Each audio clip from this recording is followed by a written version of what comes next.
ସକାଳର ଆରମ୍ଭ ହେଲା ଏକ ନୂଆ ଯାତ୍ରା ସହିତ, ହାତରେ କାମ ଆଉ ମନରେ କିଛି କରିବାର ଆଶା ସହିତ। ଆଜି କେଉଁଠି ଗଲି, କ'ଣ କଲି ସେଇ ସବୁ ଦେଖିବା ପାଇଁ ଭିଡ଼ିଓଟା ଶେଷ ପର୍ଯ୍ୟନ୍ତ ଦେଖନ୍ତୁ। ଯଦି ମଝିରେ ସ୍କିପ୍ କରିଦେବେ ତାହେଲେ ଆପଣ ଜାଣିପାରିବେ ନାହିଁ।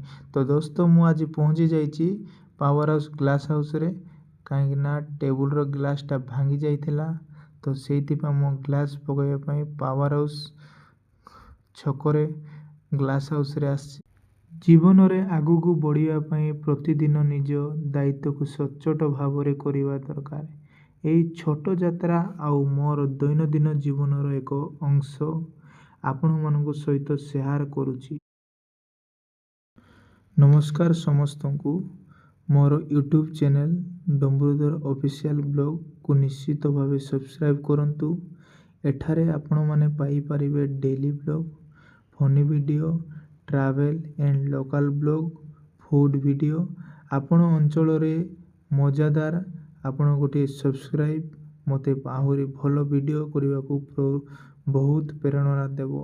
ଏବେ ବି ଚ୍ୟାନେଲ୍କୁ ଯଦି ସବସ୍କ୍ରାଇବ୍ କରିନାହାନ୍ତି ତାହେଲେ ସବସ୍କ୍ରାଇବ୍ କରନ୍ତୁ ଆଉ ବେଲ୍ ଆଇକନ୍କୁ ଦବାନ୍ତୁ। ଭିଡ଼ିଓ ଯଦି ଆପଣଙ୍କୁ ଭଲ ଲାଗିଥାଏ ତାହେଲେ ଗୋଟେ ଲାଇକ୍ ଆଉ ଗୋଟେ ସୁନ୍ଦର ଭାବରେ କମେଣ୍ଟ ଆଉ ସେୟାର କରିବାକୁ ଭୁଲିବେ ନାହିଁ। ଆପଣଙ୍କର ସପୋର୍ଟ ହିଁ ମୋର ଶକ୍ତି। ତ ଦୋସ୍ତ ଏବେ ଦେଖନ୍ତୁ ଭାଇନାଟା ଖାଇଁ ଖାଇଁ କରି କାହିଁକିନା ଧାର ଥିବ ତ ସେଇଥିପାଇଁ ଗ୍ରାଇଣ୍ଡିଙ୍ଗ ଚାଲିଛି। ତ ଗ୍ରାଇଣ୍ଡିଙ୍ଗ ହେଲା ପରେ ଭାଇନାଟା ଟିକେ ଡଷ୍ଟକୁ ଟିକେ ସଫା କରିନେଲେ।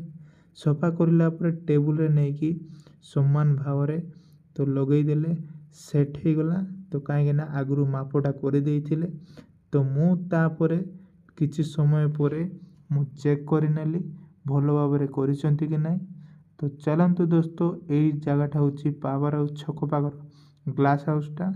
ତ ଏମିତି ନୂଆ ନୂଆ ଭିଡ଼ିଓ ନେଇକି ଆସୁଥିବି, ତ ମୋତେ ସପୋର୍ଟ କରନ୍ତୁ। ଦେଖା ହେବା ଆଉ ଏମିତି ମଜାଦାର ଭିଡ଼ିଓ ଗୁଡ଼ାକୁ ନେଇକି ଆସୁଥିବି। ଧନ୍ୟବାଦ।